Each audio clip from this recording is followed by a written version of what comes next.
My boss fired me at the Easter company party in front of the entire office. Not privately, not professionally.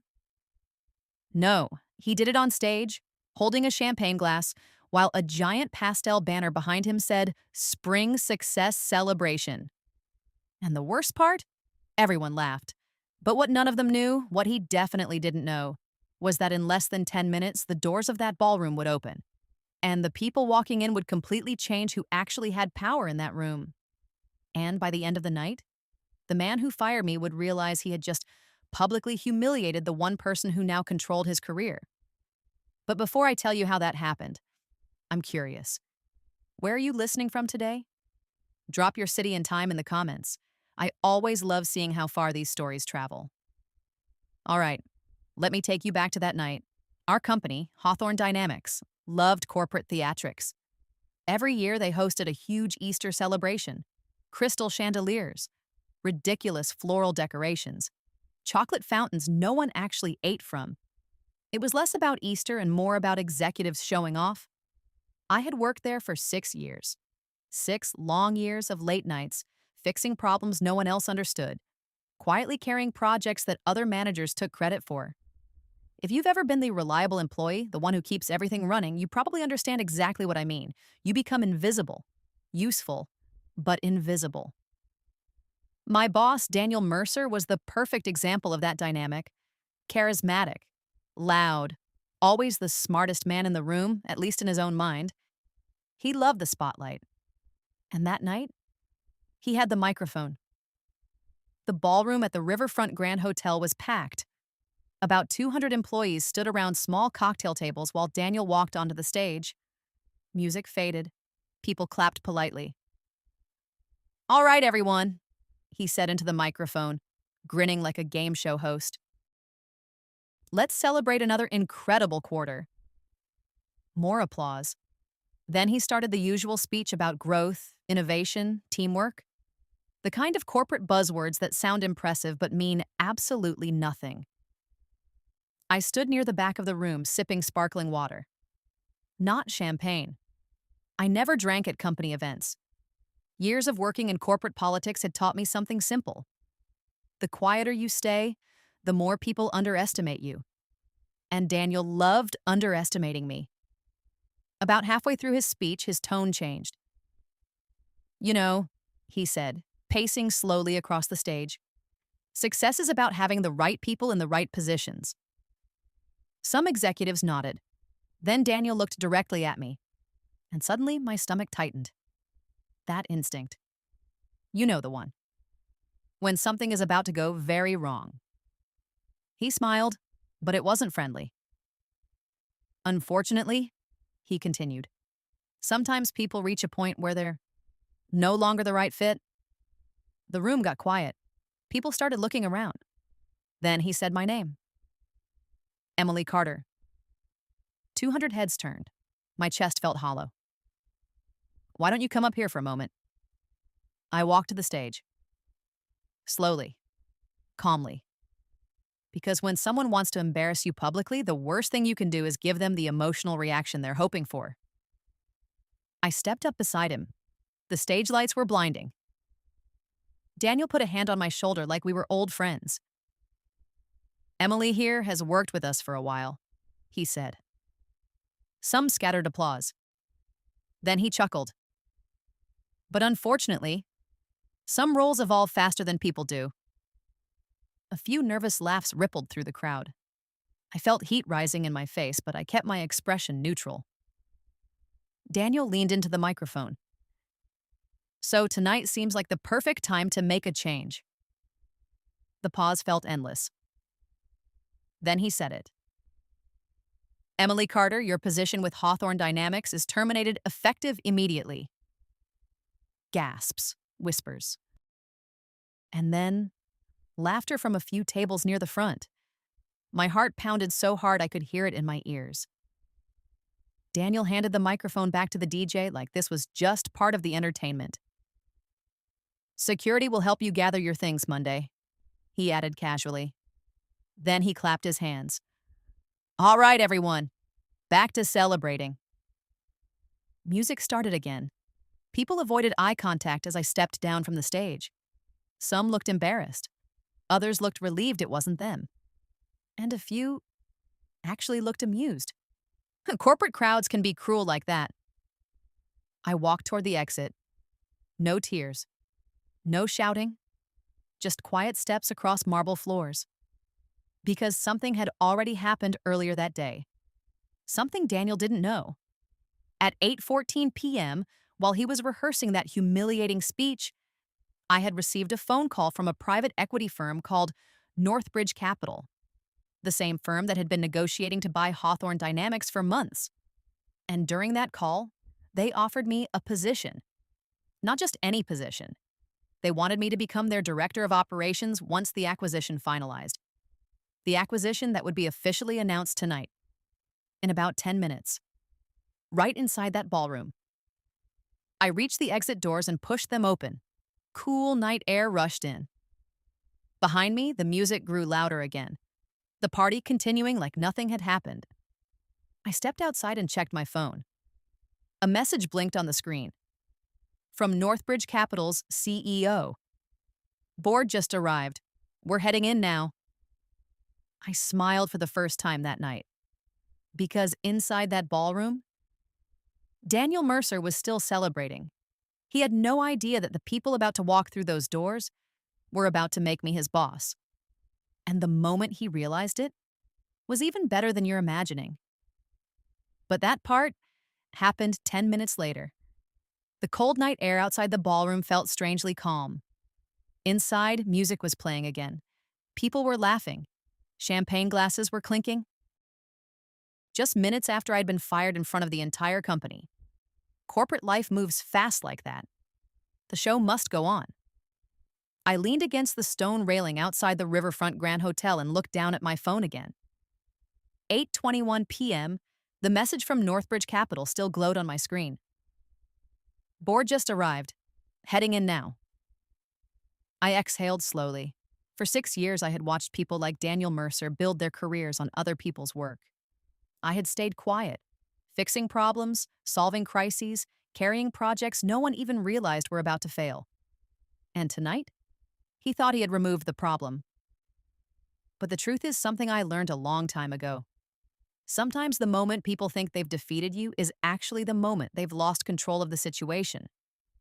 Have you ever had a boss underestimate you like that? Tell me in the comments. What's the worst thing a manager has ever said to you at work? Trust me, I read those stories. And some of them are unbelievable.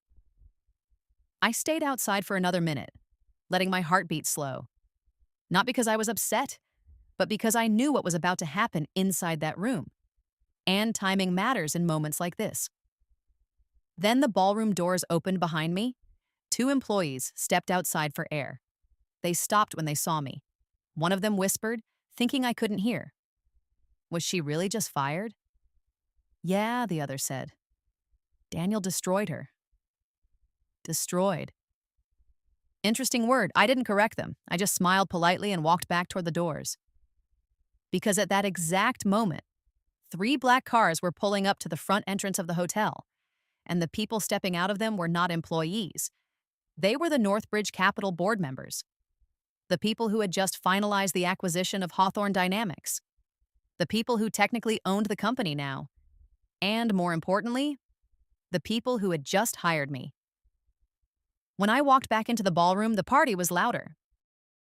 Daniel Mercer was already back on stage. He had another champagne glass in his hand and looked very pleased with himself. Music faded again. All right, everyone, he said with a laugh. I promise that's the only termination happening tonight. More laughter. My eyes swept across the room. Some employees noticed I had come back. Confusion spread across their faces. Daniel saw me too, just for a second. His smile faltered, but then he recovered quickly, probably assuming I had returned to beg for my job back. He had always thought that about me, that I was quiet because I was weak. But there's something people misunderstand about quiet people. We aren't always silent because we lack power. Sometimes we're silent because we're waiting. Then the ballroom doors opened. Not quietly. They swung wide. And suddenly the room shifted. You could feel it. 6 people walked in, 2 assistants, 3 board members, and the CEO of Northbridge Capital, Robert Langford. Tall, gray hair, perfectly tailored suit. He had the kind of presence that changes a room without raising his voice. The music stopped. People turned. Executives from Hawthorne Dynamics looked confused. Daniel Mercer blinked. Then he forced another smile. "Ah, looks like we have guests," he said into the microphone. Robert Langford walked calmly across the ballroom floor, every step steady. The room was silent now. When he reached the stage, he spoke without taking the microphone. But somehow his voice carried anyway. "Good evening," he said. "Apologies for interrupting your celebration." Daniel laughed nervously. "Oh, no problem at all," he said. "And you are?" Robert extended a hand. "Robert Langford, CEO of Northbridge Capital." The reaction was immediate. Executives stiffened. Whispers spread like electricity through the room. Daniel shook his hand slowly. "Northbridge.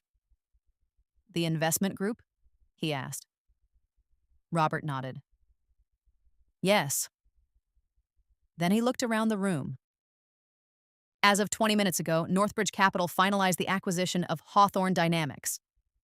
Gasps, real ones this time. Shock rolled across the crowd. Daniel blinked rapidly. I wasn't informed the deal closed tonight," he said. Robert smiled politely. Few people were. Then he continued. "As part of our acquisition strategy, we've already appointed several leadership roles for the company's restructuring." The room was completely silent now. Employees stared. Executives looked pale. Daniel cleared his throat. "Well," he said awkwardly, "I suppose we should schedule a meeting next week to discuss that." Robert tilted his head slightly. "Actually, we've already made our first appointment." Then he turned and looked directly at me, standing near the back of the ballroom. Every head followed his gaze. 200 employees turning at once. My footsteps echoed softly as I walked forward. Daniel's face slowly drained of color. Robert gestured toward me. "I'd like everyone to meet Emily Carter, Northbridge Capital's newly appointed Director of Operations for Hawthorne Dynamics." The silence that followed felt almost physical. Then whispers erupted. "What? Wait, didn't he just—" Daniel stared at me like he was trying to solve a puzzle that suddenly made no sense. I stepped onto the stage. The same stage he had fired me from 10 minutes earlier. Robert handed me the microphone and quietly said something that only Daniel and I could hear. "Your contract review begins tomorrow." Daniel's lips parted slightly, because now he understood. The person he had just humiliated in front of the entire company was the one who would now help decide whether he still had a job. And the look on his face in that moment was something I will never forget. But what happened next was even better. The silence in the ballroom felt heavy. 200 employees stood frozen, staring at the stage. 10 minutes earlier, Daniel Mercer had fired me there like it was entertainment. Now I was standing in the same spot, holding a microphone as the new director of operations. If you could have seen his face, his smile was gone, completely gone. His eyes moved between me and Robert Langford like he was trying to wake up from a nightmare. I looked out across the room. Some people looked shocked, some looked thrilled, and a few looked terrified. Because everyone in corporate understands one thing instantly: power had just shifted. I raised the microphone. "Good evening, everyone." My voice came out calm, steady. Years of sitting quietly in meetings had taught me how to speak when it actually mattered. I know this probably feels like a surprise. A few nervous laughs scattered through the room. Behind me, Daniel hadn't moved. He stood stiffly beside the stage podium, gripping his champagne glass so hard his knuckles were white. I continued. "Earlier tonight, Mr. Langford and the Northbridge Board finalized the acquisition of Hawthorne Dynamics. Murmurs spread again. But what many of you may not know, I added, is that Northbridge spent months reviewing internal operations before completing the purchase. I paused and looked directly at Daniel. Which means they already know exactly how this company functions. Robert folded his arms calmly beside me. The board members behind him watched the room, like analysts studying a chessboard. Then I said the sentence that made several executives in the front row sit up straight. One of my responsibilities moving forward will be evaluating leadership performance across departments. Daniel's jaw tightened. He finally stepped closer, trying to recover control. Emily, he said with a forced chuckle, leaning toward the microphone. This is certainly unexpected. He glanced at the crowd. I think everyone here knows tonight was just a bit of corporate humor. Corporate humor, that's what he was calling it now. Let me ask you something. Have you ever seen someone suddenly change their story the moment they realize they made a mistake? If you have, you already know exactly what was happening in Daniel's head. He was recalculating, panicking, trying to undo 10 minutes of humiliation in front of 200 witnesses. But there are moments in life when something has already been said, and no amount of smiling can pull the words back. I tilted my head slightly. Corporate humor? I repeated. The room was so quiet you could hear glasses clink at the bar. Daniel laughed nervously. Yes, well, you know how these celebrations get. No one laughed this time. Robert finally spoke, his voice calm but firm. Mr. Mercer. Daniel turned. Yes? Robert gestured lightly toward the microphone still in my hand. I believe Ms. Carter was speaking. The message was clear. Daniel stepped back. For the first time that night, he looked small. I turned back to the crowd. As I was saying, the transition process begins immediately. I gestured toward the Northbridge executives. Over the next week, we'll be reviewing operational structures, department performance, and executive contracts. Several senior managers exchanged uneasy looks. Daniel swallowed because he knew exactly what that meant. Then I added one more sentence, the one that made his face go pale, which includes reviewing leadership decisions made earlier tonight. A ripple of whispers spread through the room. Everyone understood what I was referring to. The stage, the firing, the public humiliation. Daniel's voice came out tighter now. Emily, perhaps we should discuss this privately. Now he wanted privacy. Interesting how that works. I smiled politely. I agree. The room leaned in. Then I finished the sentence. But I think it's important everyone here understands something first. I looked across the crowd slowly. Because moments like this matter. They set the tone for everything that follows. Respect in a workplace isn't about titles, I said. It's about how you treat people when you believe they have no power. A few employees nodded quietly. I continued. And tonight, everyone in this room saw exactly how leadership here has operated. Daniel's face had turned a deep shade of red. He opened his mouth, then closed it again. Because there was nothing he could say. Not with 200 witnesses. Not with the Northbridge board standing behind me. Robert checked his watch calmly. Ms. Carter, he said, whenever you're ready.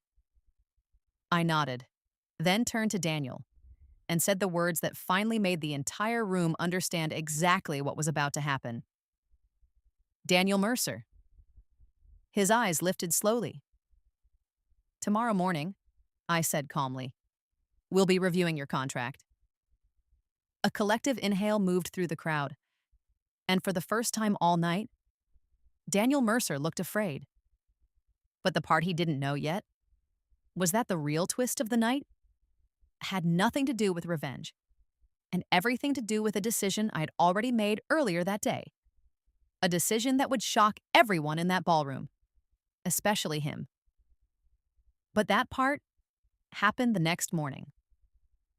The next morning, the office felt completely different.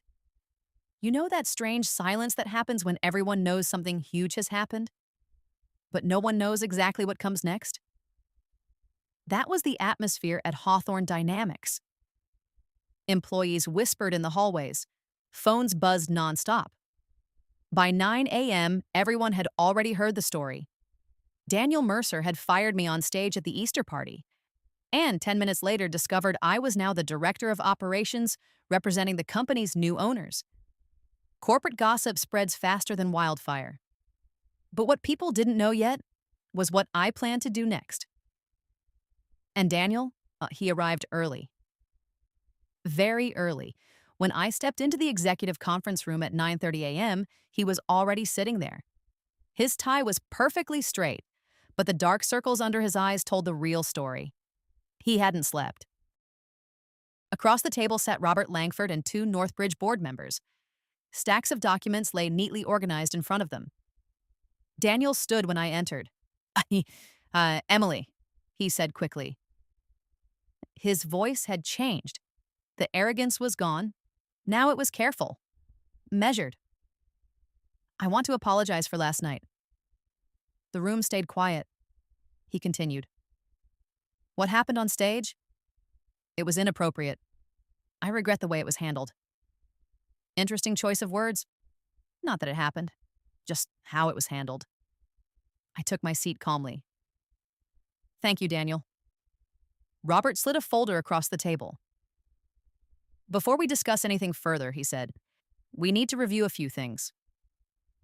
Inside the folder were 3 reports: internal performance audits, department turnover numbers, and employee feedback surveys, all of them highlighting the same pattern: Daniel Mercer's leadership style, public humiliation, high staff turnover, credit taking, and a department that technically succeeded, but only because several employees quietly carried the work behind the scenes. One of those employees had been me. Robert folded his hands. Mr. Mercer, he said calmly, last night's incident is not the primary issue here. Daniel looked confused. It isn't? Robert shook his head slightly. The real issue is leadership stability. He gestured toward me. Which is why we asked Ms. Carter to join the company's new executive structure.